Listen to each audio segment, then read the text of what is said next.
Tava kathamritam tapta jivanam kaviviridinam kalmashapaham Shravanamangalam Srimadatatam Bhuvigananti Bhurirajana. Your words are like nectar, bringing life to scorched souls. They are praised by poets and remove all sin. They are auspicious to hear, wonderful and exalted. Those who spread these words throughout the world are truly giving souls. Welcome everyone to our class on the Gospel of Sri Ramakrishna. We are on the chapter, the Master and Keshab. They have been on a cruise. This is October 27th, 1882. Keshab surprised Sri Ramakrishna, as he had done on other occasions, by showing up at Dakshineshwar. They had a boat ready that had come from Calcutta going north, and they picked him up. And I think now they're headed back south. The interesting thing about the situation on that day was that Vijay Krishna Goswami, who along with others had split from Keshab, from the Brahmo Samaj, so that now there are two societies, one led by Keshab and one led by Vijay Krishna, who were both very good friends before that. That Vijay happened to visit Sri Ramakrishna with some of the members of his Brahmo Samaj, and they didn't want to give up the company of Sri Ramakrishna, even though they must have known that it would be a little bit embarrassing for them to show up in the same boat with the Keshab. But in any event, without thinking too much, it seems like they went right along with Sri Ramakrishna and got on the boat, the big steamer, and they had a little picnic, and Thakur, of course, was the main event. He spoke the whole time, it seems, with a little break for some snacks, and we're in the middle of this conversation at this point. This is page 141, for those of you following along in the book, in the middle of the page. All rejoiced in the Master's company and his words. Master to Keshab, you don't look into people's natures before you make them your disciples, and so they break away from you. All men look alike, to be sure, but they have different natures. Some have an excess of sattva, others an excess of rajas, and still others an excess of tamas. You must have noticed that the cakes known as puli all look alike, but their contents are very different. Some contain condensed milk, some coconut kernel, and others mere boiled kolaipos. All laugh. This was a very important theme in the teachings of Sri Ramakrishna, and also very, very important in the teachings of Sri Krishna in the Bhagavad Gita. We generally think that when we talk about the nature of an individual, that we're talking about his or her divine nature. We have a term, swabhava. Swabhava will mean one's own nature, one's own real nature. We can say we all have the same swabhava. We all have the same nature, that is Sachchidananda, or pure consciousness, the divine self, something like that. But it's also used in a different sense. If we look in the Gita, this term comes up many times, and it becomes synonymous with another term, prakriti. Prakriti, nature, refers to external nature sometimes, but also to internal nature. So we have a very nice verse in, I don't remember, chapter 7, what chapter it is, anyhow, that says, everyone acts according to their own nature. That means particular nature, individual nature. Then there's another verse, this is in chapter 18, very important verse, that Sri Krishna says, swabhava jena kaunteya nibaddha swena karmana kartum nechasi yanmohat karishyasi avishopitat. He says that Arjuna is bound by his own nature. He's actually bound by his karma, born of his own nature, swabhavaja. by his karma, born of his own nature. And it says that which you don't want to do, that you'll have to do in spite of yourself. That your own nature will make you do it. This theme comes up over and over again, that we're not free to act the way we want to act even.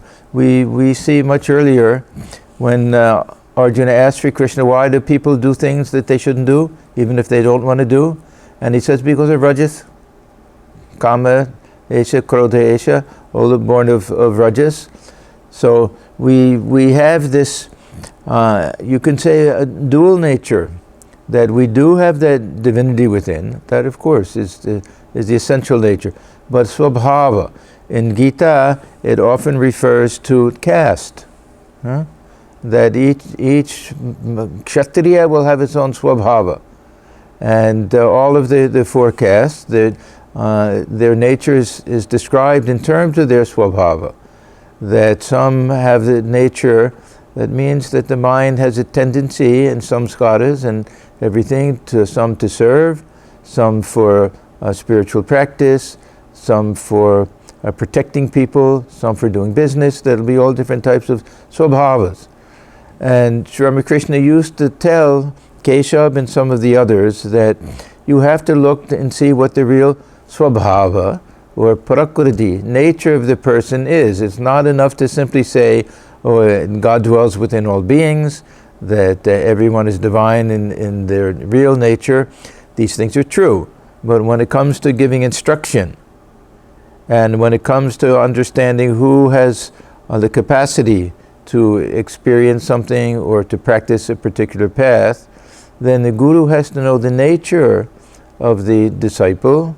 That means not the divine nature, the guru knows that, but has to know what the qualifications are and capabilities are, and what the likes and dislikes are. We've spoken many times about this ruchi bheda and this hajam shakti, that the teacher has to know what appeals to the mind of the disciple, and has to know what's good for the disciple, what type of food the disciple can digest. So Sri Ramakrishna is telling Keshab that he doesn't pay attention, he doesn't look. Sri Ramakrishna was very particular. Holy Mother didn't look into the nature of the disciples because she was willing to accept them. She knew it. She knew who was qualified for what, this and that, but nothing disqualified them in her eyes. Sri Ramakrishna, he was very particular with regard to those who he knew would be designated as his inner circle, to those who had to carry his message. It was his mission was a little different that way. So he's telling Keshab, and this all goes back to the split that took place, because many of those who Keshab brought in, who were attracted to the Brahmo Samaj because of Keshab, were the very ones who left him. So Thakur is trying to explain to him that this is the reason for that. In the background of so much of the conversation here is this split between Keshab and Vijay. Sri Ramakrishna had a very, very sophisticated mind. He wasn't a country bumpkin.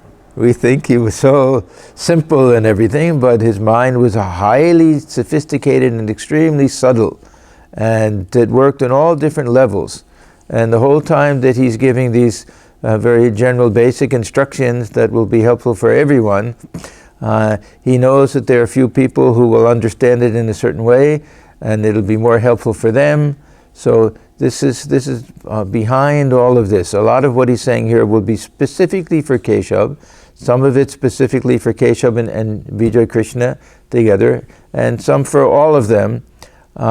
With this, the elephant in the room is this breakup, is the split of the Brahmo Samaj. That's the elephant in the room that they're not talking about, saying very much about out loud at this point. Thakur, of course, makes a couple of little references to it, but this is the thing that nobody wants to, one side to say to the other side, you were disloyal, why did you leave? The other side say, why did he break his vow? This and that. They're dancing around this issue a little bit. Sri Ramakrishna is very subtly bringing it up. And he's telling Keshab so that the others will hear also. It's very interesting. So he says, you don't look into people's nature before you make them your disciples, and so they break away from you. And here, we don't know how many. Of course, the majority will be Keshab's followers, but there may be a good number, maybe, I don't know, half a dozen, who knows, how many came with Vijay that day, who were members of the Sadharan Brahma Samaj. General Brahma Samaj was what Keshab's group was called, and Navabidhan, or the Brahma Samaj of India, that was what Keshab's group was called. Vijay's group was the other one. Yeah, Keshab's group was the Brahma Samaj of India, or the Navabidhan, the new dispensation, and the Sadharan Brahma Samaj, because they considered themselves the real lineage. It was almost as if they kicked Keshab out and made him start his own, but he was the real force behind it for all of those years. Many of them still respected Keshab. It was a kind of a thing of principle, and who knows, there were a lot of politics involved in we don't really know about.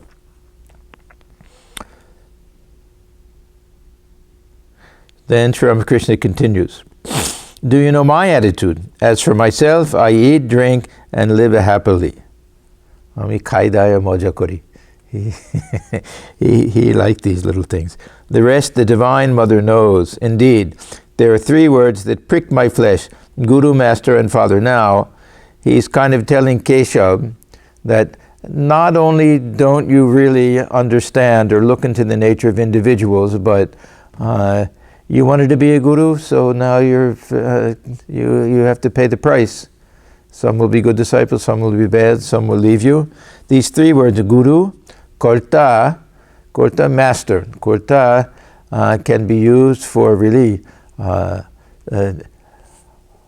zamindar, someone who really has tremendous power, or it can be the head of the family, head of the household, or it can be just someone who's a business person or something, but it indicates a high position of respect.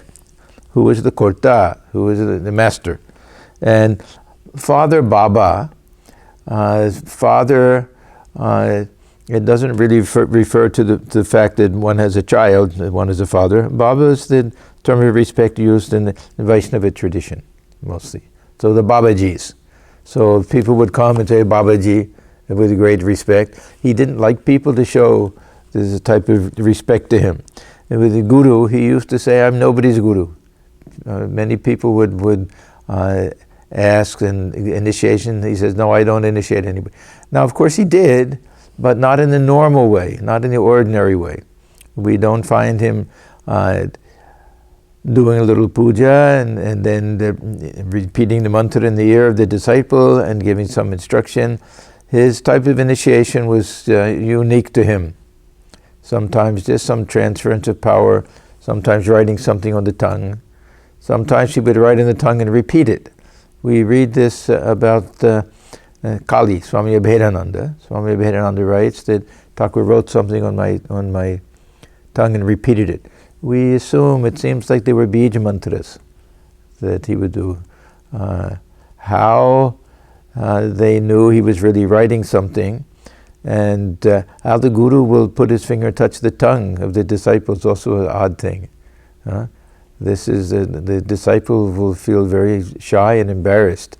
That becomes anything that touches the tongue is defiled. But anyhow, this is a tradition. He does it for Adhar also. He did it for? Adhar. He did it for Yaf, not just the monastic disciples. Yeah, he would do this for some of the householders. And we don't hear anything. This is really a mysterious subject, because we find that Yogin, who was Thakur's disciple, never received initiation. And as if Thakur was saving him to be Holy Mother's first disciple. Yeah, so Swami Yogananda. And we read also he gave Swami Abhedananda some type of mantra, Holy Mother did. And M is also included. There are some books that came out a few years ago. This I forget what it's called, 4 volumes by Swami Purnatmanandi, Maya Podoprante, I think. And they give a list of all of her disciples, or those who receive mantras from all of the different districts in West Bengal and East Bengal at the time, and outside. And we find M's name, and we find Swami Vedananda's name.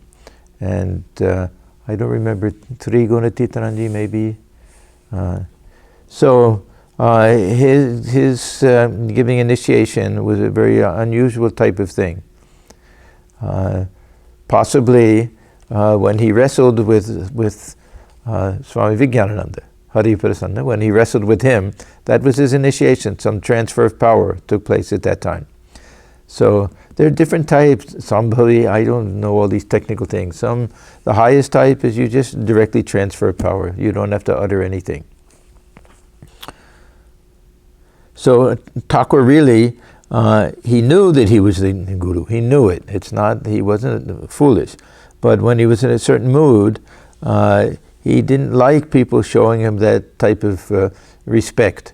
And it was a sign of little difference in everything. He liked a simple, intimate relationship. And then this is the other point. He says, there's only one guru, and that is Sachchidananda. The guru who used to say Guru Giri, that people take it up as a profession, just like a prostitute. Beshagiri, Guru Giri, Beshagiri. That many did it to earn a living. Now, one thing is that there are things such as that are called family gurus, Kula gurus, and in the Vaishnava tradition they're supposed to be family people, the Goswamis. And he respected that.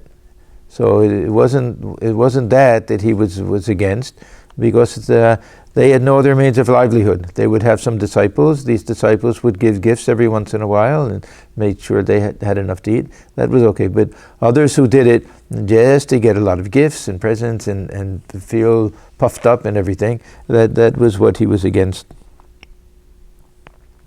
So there's only one guru, and that is Sachchidananda. He alone is the teacher. My attitude towards God is that of a child towards its mother. So if he thought of himself as the guru, at least momentarily, he had to change his natural way of thinking, his swabhava.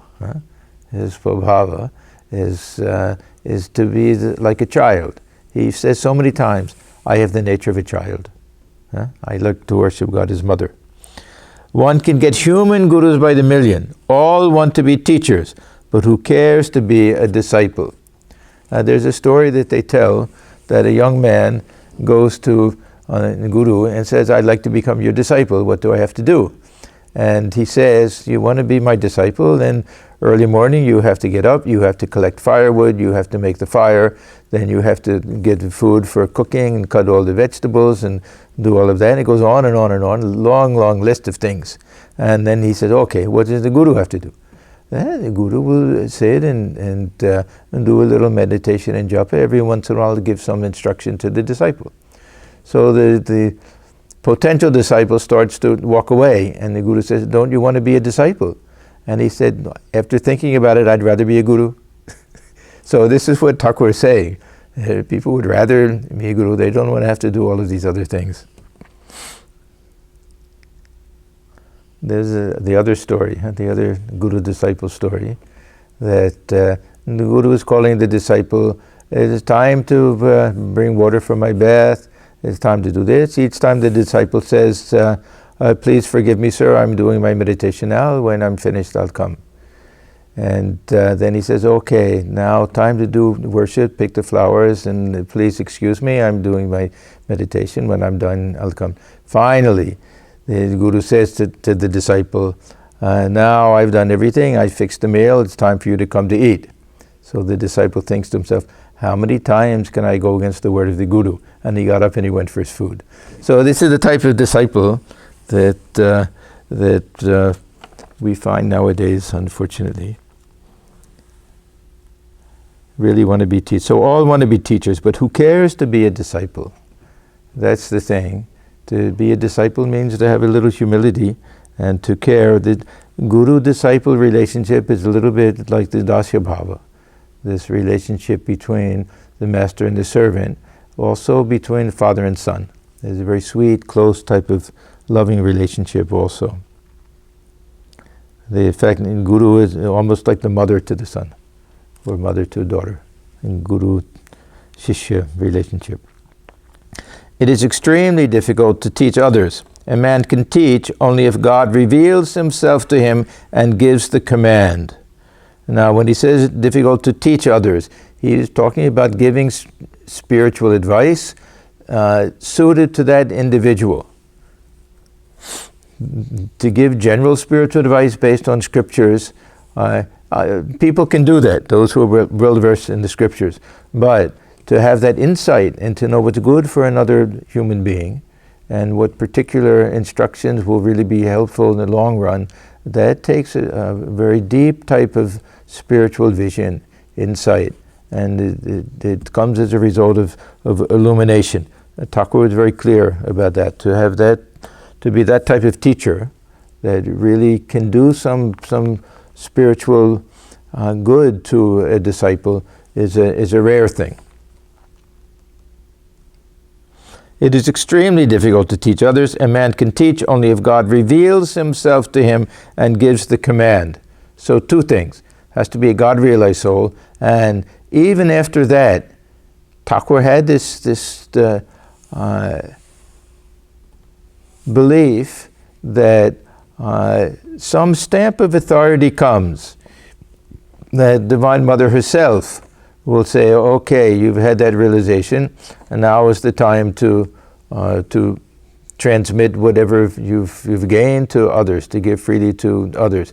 May not be for everyone. There may be God-realized souls that don't get that command or don't feel the pull to do that. Narada, Shukadeva, and sages like them had such a command from God. And Shankara had it too. We may wonder, what does Thakur think about Shankaracharya? We don't hear him mention his name when we're talking about the avatars. But we can see here that he considered him the same class. Whenever he spoke about Shukadeva especially, Shukadeva in his mind represented the highest class of a jivan mukta, of a free soul who lived in the world. Even then, he questioned whether Shukadeva had really plunged into the ocean of Sachchidananda, or simply got to the shore, or maybe drank a few drops.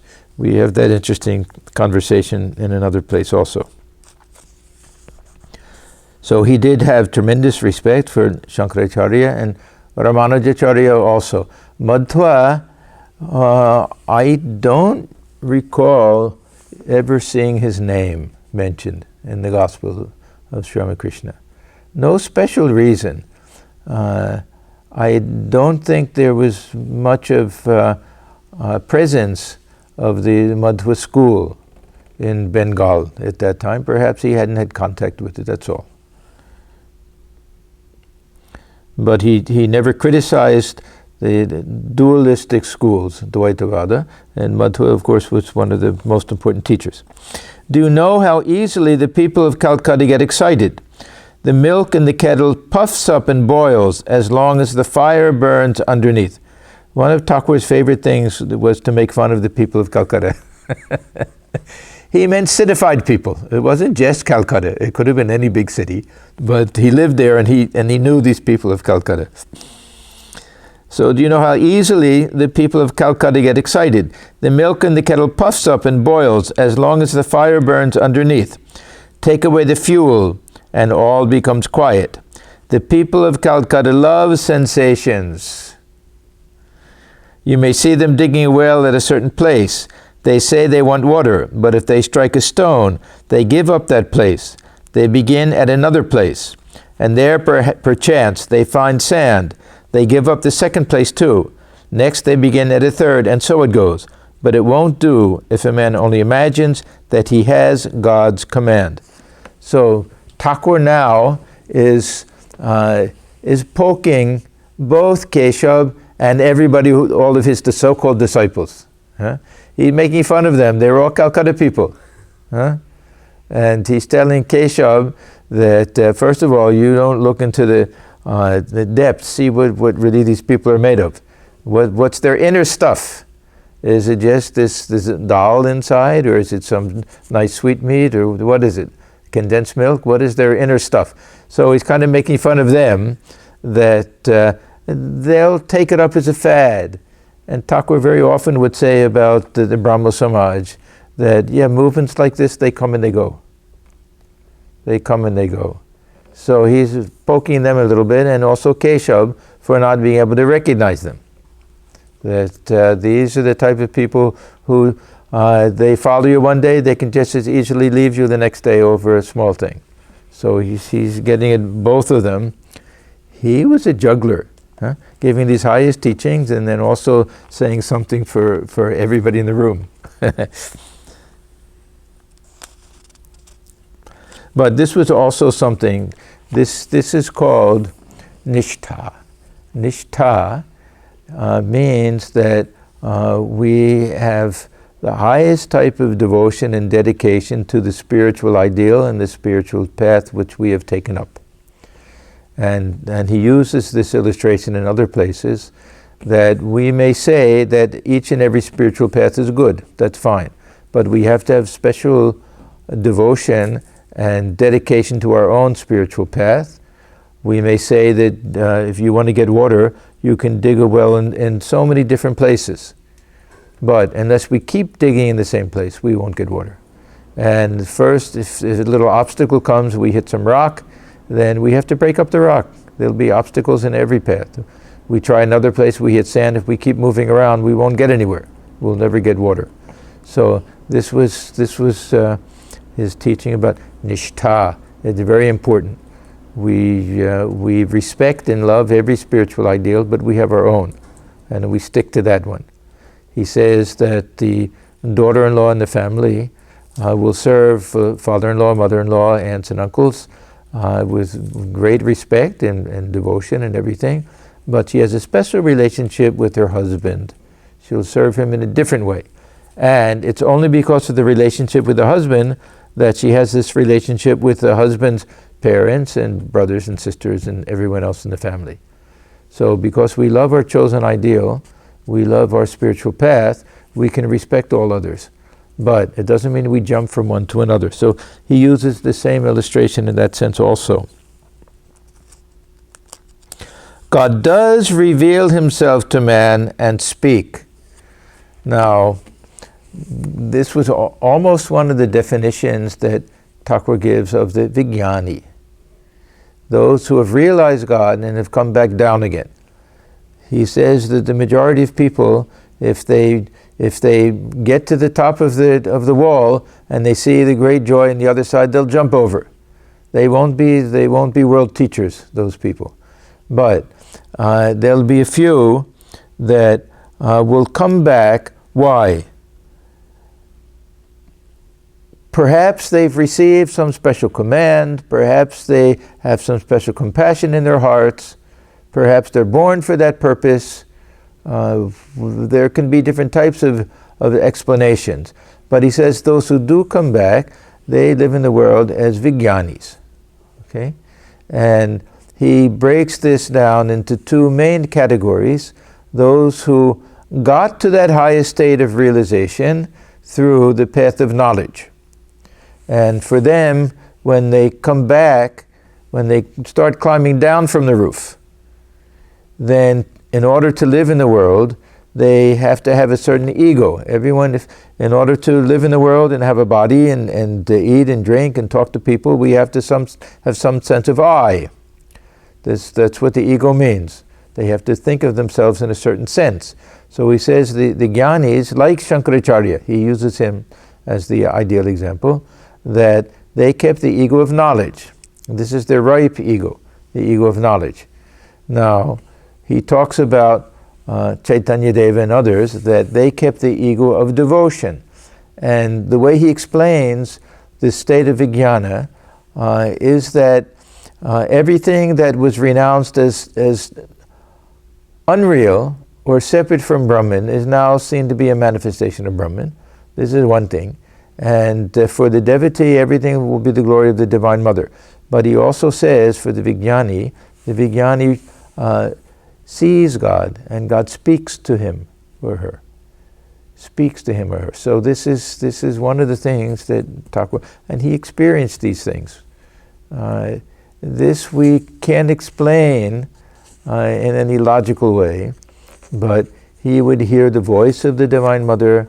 He was a mystic. This is the best way we can explain it. That his mind would just go off into a higher realm. He was a true mystic. That the mind could enter into regions that we are incapable of accessing. They're just not available to us. And in these regions he could commune with the Divine Mother somehow. And even the ordinary state of consciousness. Not that he would sit down and decide like we do. I give a talk on Sunday, I'll have 10 pages of notes. Huh?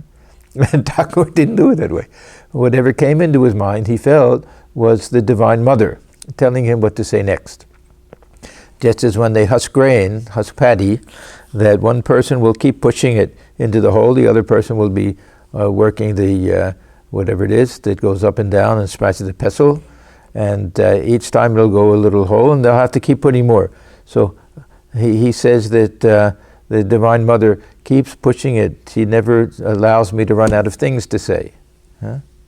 So he says, God does reveal himself to man and speak. Now, I've mentioned before, the Bengali language doesn't have this gender distinction with pronouns. So in Thakur's mind, probably for him, what he really means is God does reveal herself to man and speak. Because this Shakti aspect of God was always the Divine Mother for him. And that'll be part of the Shakti aspect of God. Only then may one receive his or her command. How forceful are the words of such a teacher, because they have that power behind it. They can move mountains, but mere lectures, people will listen to them for a few days and then forget them. They will never act upon mere words. Lecturing also became a fad in Calcutta at that time, and they could fill big halls even. It was a fad in the United States also, when Swamiji went there. Not exactly a fad. In the United States it was more of a natural thing, but in India it was unusual for a holy person to print up an advertisement and put it in the paper that there'll be a lecture at a certain time. It was always small groups, and the gurus will come and people will sit at their feet. So it became a bit of a fad at that time. Of course, the Brahma Samaj, that's the way they did it. They would have actual lectures, and they would post things in their newspaper and magazine, and people would come. So Thakur would laugh that why don't so many people come here? We don't put up a signboard. He knew that word in English, signboard. And then he said also, we don't ask for subscription here. There's no charge, so people don't mind coming sometimes. Now, he'll give the example that he almost always gives about this badge of authority, whatever you want to call it, the chaprash. At Kamarpukur, there is a small lake called the Haldar Pukur. Certain people used to befoul with banks every day. Others, there was no good system for bathrooms and things in these villages. People would try to find some place where there's a little water available to clean themselves, and sometimes they would just do their business right there. So this is what used to happen, and because it was a little bit outside, it wasn't right in the midst of all the houses and things. Certain people used to befoul with the banks every day. Others who came there in the morning to bathe would abuse the offenders loudly, but next morning they would find the same thing. The nuisance didn't stop or left. The villagers finally informed the authorities about it. A constable was sent who put up a notice on the bank which read, "Commit no nuisance." This will be, of course, under British rule. So this will put the fear into anybody who sees that. They'll know that they can get a big fine or sent to jail or something like that.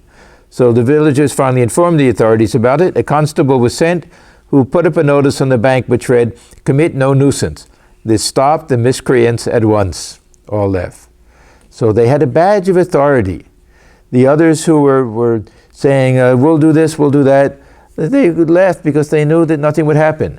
But if it says that not just commit no nuisance, but those who commit this nuisance will be fined and they can be imprisoned, if they read that, then they know that there's some force behind it. It's not mere words, that it can be done. So they'll take it seriously. To teach others, one must have a badge of authority, otherwise teaching becomes a mockery. A man who is himself ignorant starts out to teach others, like the blind leading the blind. Instead of doing good, such teaching does harm. After the realization of God, one obtains an inner vision. Only then can one diagnose a person's spiritual malady and give instruction. This is no joke. We know of cases, we know of individuals who have gotten involved with the gurus and have gotten in trouble. Some, their only relationship with them is through the internet. And they're all given certain instructions. It can be to do some pranayama, it can be all sorts of different things that are not at all suited for them. And they can have very strong adverse reactions. So this is something very serious. I haven't been to Rishikesh in many years. I went, of course, I think last time was probably 1996. And even then it was getting a bit crowded and everything. But everything we hear and read about nowadays is that it's flooded with Westerners, and on every street corner there's a guru. And getting as many disciples as they can, and probably making a lot of money also. And it's not a very healthy situation. For most of those who go there, they're sincere people, and they'll get something probably out of it. Some may have adverse reactions. So this is a very serious thing. Who can set oneself up as a guru? In the Ramakrishna mission tradition, we're saved from this. We're saved from this because only in India, only a handful of the president, vice president, and one or two trustees, and then the heads of center, the senior swamis in other centers, can give initiation, and generally will not think of themselves as a guru the way other gurus do, because we feel that Thakur himself is the real guru of our order, and especially we see with our senior swamis that they really have no feeling in guru, that they're a conduit. There's Thakur's power that's at work, and that they're just an instrument that way. So this pride of being a guru, I mean, it can come in our order also, not that we're free from that, but to a large extent free from that.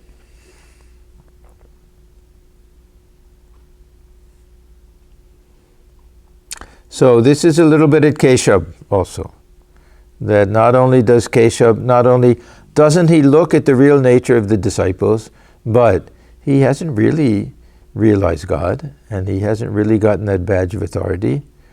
There's a third thing that Thakur hasn't mentioned here. I don't know if he'll get to it this time, but he had a very strong conviction that unless one renounces the world, one wouldn't be qualified to be a spiritual teacher, because much of the teaching has to do with renunciation.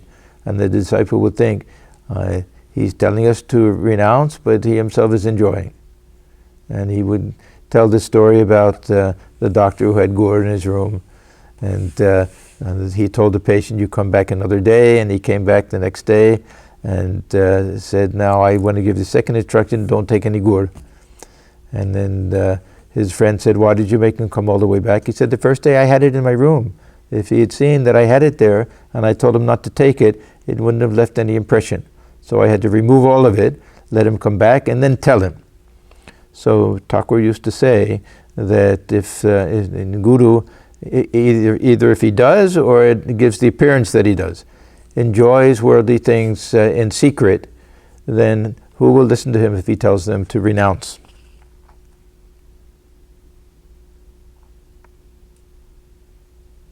So he says, after the realization of God, one obtains an inner vision. Only then can one diagnose a person's spiritual malady and give instruction. So this is exactly what he said Keshab didn't do. That he wasn't able to really look inside and see the stuff of a person, what they really needed. So this is, he's telling Keshab, it's your own fault. It's your own fault. That you wanted to be a guru, okay. And either you didn't look into the nature of disciples, you took anybody and everybody, or you weren't capable. You didn't have that spiritual insight to know who was what. So this is what happened. They ended up leaving you. Without the commission from God, a man becomes vain. He says to himself, I am teaching people. Now, just to give credit to Keshab, he was a humble person. When we think how many people could have swallowed that adulation from thousands of people, even meeting the Queen in England, Queen Victoria, for an Indian in those days to meet the Queen. I don't know the circumstances behind it, but they always point to that fact. And to come back and to have so many people praise him, for someone like that to end up going to Sri Ramakrishna, practically illiterate, simple priest from a village priest who's in a temple outside of Calcutta, and to bow down at his feet and to look upon him really almost like a guru. Almost like a guru, and then to give deference to him whenever they were together. There were times when Thakur would go to a Brahmo meeting, Keshab would be speaking, Thakur would walk in, immediately he would stop. He wouldn't finish whatever teaching he was giving, and he would invite Sri Ramakrishna. So from that point of view, he had that tremendous humility. There was no jealousy here that Thakur has come, he should also sit and listen to me. He didn't have that attitude at all. And Thakur loved him. They had a beautiful, very sweet relationship. This is actually a sign that Keshab did have more of a spiritual insight than the others. Not to the extent that Sri Ramakrishna is to the standard that he's setting here, but far more than any of the others. We can almost judge the Brahmos based on what they thought of Sri Ramakrishna. And Vijay Krishna Goswami also had tremendous love for Sri Ramakrishna. We were reading the other day, I think in the Great Master, that whether he took initiation or considered him as a guru is not very clear. That there was somebody, I forget where, Rishikesh, someplace, where it seems he went and took initiation, and then he, of course, took sannyasa, and he himself became a real spiritual teacher and guru. So those two especially appreciated Sri Ramakrishna. Vijay more from the point of view, because he was more of a devotee and he accepted these things of divine incarnation, avatar and everything. So he could look upon Sri Ramakrishna that way. Keshab was more of an intellectual. Even then, he saw the tremendous spiritual stature of Sri Ramakrishna. Whether he said avatar or not is not very important. Without the commission from God, a man becomes vain. He says to himself, I am teaching people. This vanity comes from ignorance, for only an ignorant person feels that he is the doer. A man verily becomes liberated in life if he feels God is the doer. He alone is doing everything. I am doing nothing. Man's suffering and worry spring only from his persistent thought that he is the doer. Now, this brings me to a topic that I mention all of the time. This is one of my favorite songs, and one of the songs that I think is most misunderstood. This Shokli Tomari Ichcha Moya Tara Tumi, Tomar Kormo Tumi Koroma, Loke Boli Koriyami. This Ram Prasad song that says, oh, Mother, everything is done according to your will, that people think that I do things, but I really don't do anything. And then it says that I am a mere instrument, and you are the one who's using me, that I'm just like a chariot, You're the driver of the chariot. I am like a room, and you're the one who dwells within the room. I do as you make me do. Now, what Sri Ramakrishna is saying here, and he's saying it pretty strongly, is that this is a sign of God realization. This is not an attitude that we can take with our present strong, body-bound and samskara-bound ego that we have, with this identification with our personality and all of that. We can't say, I do as mother makes me do. We do as we want to do. It really is, I am self-willed. It says mother is self-willed. But he says, if we have the highest realization, it's one of the signs of the highest realization, and is also one of the means to get that realization, to get rid of this feeling that I am the doer. So look at what he says. A man verily becomes liberated in life if he feels God is the doer. So we find many people will say that. Yes, mother does everything. But it doesn't mean anything. For the next second, I'm doing exactly what I want to do, and I want everyone to think that it's a good thing and to praise me for it and everything else. So this is a sign of liberation, and becomes liberated if he feels God is the doer. He alone, as I say, should be she alone probably, is doing everything. I am doing nothing.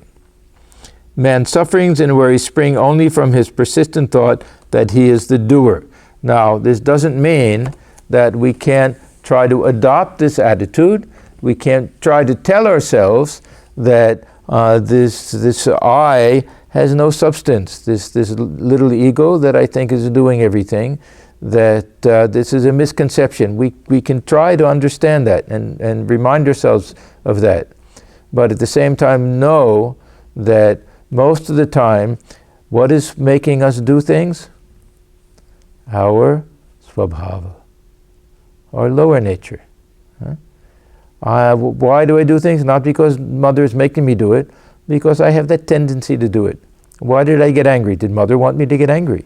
No, that's my nature. I easily get angry. You look at me the wrong way, then I'll let you know about it. Can I say that ultimately, of course, mother alone exists. Ultimately, of course, that if this ego is unreal, then she alone dwells within all beings. But that's a long way off. That's just talk. Bengali say kotar kota. It's just mere words. It doesn't mean anything to us. So we may like that song, but we have to know that it will apply to us when we really can efface this ego, or this ego can really be fully identified with the child of the Divine Mother. Even then, the child of the Divine Mother often will implore the mother for this or that and want its own way. When that child really is not even there, a child is just lying on the lap of the mother and says, now you do whatever you want. Then we can say it.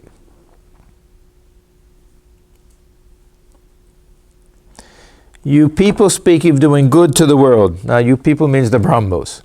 They were engaged in all sorts of reform movements with regard to it, and good things. Thakur never criticized them. They were good things. They didn't like the caste system. They didn't like this fact that widows couldn't get married again, the child marriage, all sorts of things. There was a need for social reform at that time. Really, this started with Ram Mohan Roy. He was the first one. And even to the extent that in those days, I don't know how common, but it wasn't uncommon, this sati. That a young woman, husband dies, generally they were young at the time, that it was considered honorable for them to follow the dead husband on the funeral pyre. Now, it was two things. One, it was honorable. The second was they had no future. They had no future. Their life would be miserable. They can't get married again. If they were child widows, then they have no children to look after them in their old age. They have to live very, very restricted lives. These young girls can't wear any jewelry, can't even wear a sari that has any color to it. Shave their head, especially the Brahmin widows, even stricter. So it was a very difficult type of life, and they can't move about and have friends. It was very, very difficult. Some of them were even put in these homes, these kind of ashramas for child widows and things. There's one of the movies that was done about this water. You know that, what is her name, Nair? I don't remember her name. Very good filmmaker, and about the terrible plight. This was, I think, in the 30s, during Gandhiji's time, of the child widows, and how they were abused and taken advantage of and everything. So many of them would do this, commit the sati, also because they felt they had no life left them. But for the family, sometimes it was a badge of honor. Oh, how pure my daughter is, that she's willing to give up her life. You marry a husband, it's a husband not for this life only, but for the next life, and all of that type of thing. So the Brahmos did some good, they had some worthwhile projects in mind. But Thakur always felt that they became obsessed with these things, and that they did it to the exclusion of real, sincere spiritual practice. So this was his point. He says, people speak of doing good to the world. Is the world such a small thing? Do we really think that we can change things? We know that we can change small things. But Swamiji used to say it's like this chronic rheumatism. That you have it in the elbow one day, and then you get rid of the elbow, shows up in the finger the next day. It'll move around. Or the curly tail of the dog. Thakur used to say, that you want to straighten out this world, you take a dog that has a very curly tail, you can pull it out and get rid of the tail, you let go, it goes right back again. So it's the nature of the world, that there'll be ups and downs, good and bad, that there'll be good people and bad people and everything. Don't think that you can change the whole world. That doesn't mean we can't do little individual good acts and that we can have some positive effects. We have to do that for our own sake also, as well as for others. We only have to look at Swamiji to know how much he thought about sacrificing ourselves to help others and to raise society as much as possible within this world of Maya. But Thakur is emphasizing the other side because they've become almost obsessed with this reform work. Is the world such a small thing? And who are you, pray, to do good to the world? First realize God. See him by means of spiritual discipline.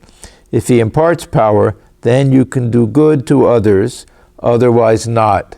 Now, it's a very strong statement. Most of us will say, well, then it's hopeless. You want me to realize God first? That's a full lifetime or many lifetimes of work. So Thakur usually starts out like that, very high, then he comes down a little. So the Brahmo devotee. Because they'll be a little confused or upset or hesitant to accept this. Then, sir, we must give up our activities until we realize God. So then we don't even have karma yoga. At least tell us we can do these things in a spirit of dispassion or something. Don't tell us just go into a cave, realize God, then come back and do things. Master, no. Why should you? So he says, must we give up our activities until we realize God? No, why should you? Now, activities, the Brahmo activities, also meant what they called upasana. It's not like they just did social service work, that they did their bhajans, their singing and their chanting and listening to lectures and those things. So he says, no, why should you? You must engage in such activities as contemplation, singing his praises, and other daily devotions. Now, the devotee is going to think, that's not what I meant.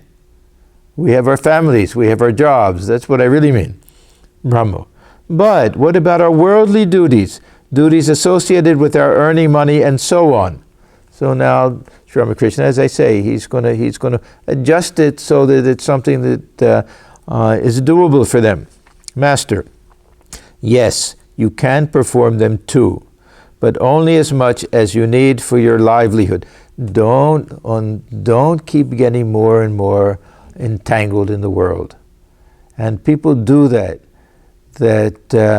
One thing I've seen so many times, which I really don't understand, is that people will have a nice living situation. They'll have their friends, they'll have their family, everything, and one, either a husband or wife, gets a job offer in a different city. Maybe there's no Vedanta center or anything like that, but it's a career move. It disrupts everything. They were happy before. They may have more work to do than they did. They'll make a little more money and they'll be a little higher up. But what's the gain? Huh? They had plenty before. They were perfectly happy. But there's something in the psyche that says, no, we have to keep doing that. So Thakur was saying, enough. Know when you have enough. Don't get more and more entangled. Try to do the other. Try to lessen your entanglements. So he says, yes, you can perform them too, but only as much as you need for your livelihood. He always said that, have enough just to raise the family. If there's any more, give it in charity. Not to just keep... How he criticized Adhar, who was a deputy magistrate, made a very good salary, and yet was running around trying to get help from anybody and everybody to get this higher position that was more money and would have been more work, and he would have been busier, more responsibilities. At the same time, so he says you can perform them, but only as much as you need for your livelihood. At the same time, you must pray to God in solitude.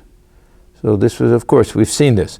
One of the main teachings, go into solitude from time to time, with tears in your eyes. Another teaching. That Thakur made it very easy for us. If we can practice truthfulness for 12 years, if we can weep for God for 24 hours. One of the two. We can realize God. In the Kali Yuga, he says, you should say to him, or to the Divine Mother, O God, make my worldly duties fewer and fewer. Otherwise, O Lord, I find that I forget thee when I'm involved in too many activities. I may think I am doing unselfish work, but it turns out to be selfish. People who carry to excess the giving of alms or the distributing of food among the poor fall victims to the desire of acquiring name and fame. Now he'll always mention Shambhu Malik. Shambhu Malik was a devotee. Whether he was what we would call a disciple of Sri Ramakrishna, we don't really know, but Thakur designated him as one of the suppliers of his needs. He played an important role in this Leela. He lived near walking distance. He lived just in Dakshineshwar itself. Shambhu Malik once talked about establishing hospitals, dispensaries and schools, making roads, digging public reservoirs and so forth. I said to him, don't go out of your way to look for such works. Undertake only those works that present themselves to you and are of pressing necessity, and those also in a spirit of detachment. It is not good to become involved in many activities that makes one forget God. Coming to the Kali Ghat temple, some perhaps spend their whole time in giving alms to the poor. You go to these temples and you'll see outside of the temple there'll be a long line. There can be 100, I don't know how many, long line of very poor people sitting there with a little tin plate, something, and people, of course this is years ago when I went, they would sometimes give 1 paisa, 2 paisa, 3, 5 paisa, something like that. And you could spend the whole time doing that. Some would go straight to the temple on their way out would do it. So he's saying those, if they spend all of their time doing that, when will they even get time to see anything? Coming to the Kali Ghat temple, some perhaps spend their whole time in giving alms to the poor. They have no time to see the mother in the inner shrine. Laughter. First of all, manage somehow to see the image of the Divine Mother, even by pushing through the crowd. Kali Ghat, you have to push through the crowd. Kali Ghat, I'm convinced that I've actually gone around. You have to go around before you see the image of the Divine Mother without my feet touching the ground. There's so many people pressing against you that you can hardly walk. You just kind of get lifted and pushed around. Yeah, not a spiritual thing, my feet off the ground, but just the tremendous crowd. It's not easy to even to get around there. First of all, manage somehow to see the image of the Divine Mother, even by pushing through the crowd. Then you may or may not give alms as you wish. You may give to the poor to your heart's content if you feel that way. Work is only a means to the realization of God. Therefore I said to Shambhu, suppose God appears before you. Then will you ask him to build hospitals and dispensaries for you? Laughter. A lover of God never says that. He will rather say, O Lord, give me a place at thy lotus feet. Keep me always in thy company. Give me sincere and pure love for thee. We'll stop here. Thakur will go on with his teachings about karma yoga. And this is something that requires a little bit of understanding, because Swamiji emphasized it so much. Ramakrishna does not emphasize it so much, but it has a slightly different meaning for him. Karma yoga he associated more with karma kanda and with ritualism. Anyhow, we'll get to that next time. So we're stopping here on page 143, and we will close with our chant. Om Niranjanam Nityamanandarupam Bhaktanukam Bhathur Vikraham Vai Yeshavataram Parameshamedhyam Tam Ramakrishnam Shirasa Namama.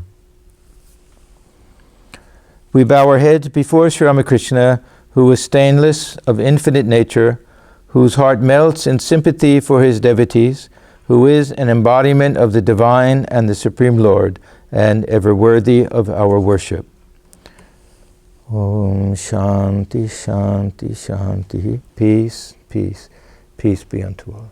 Thank you, everyone, and we will see you next Friday night.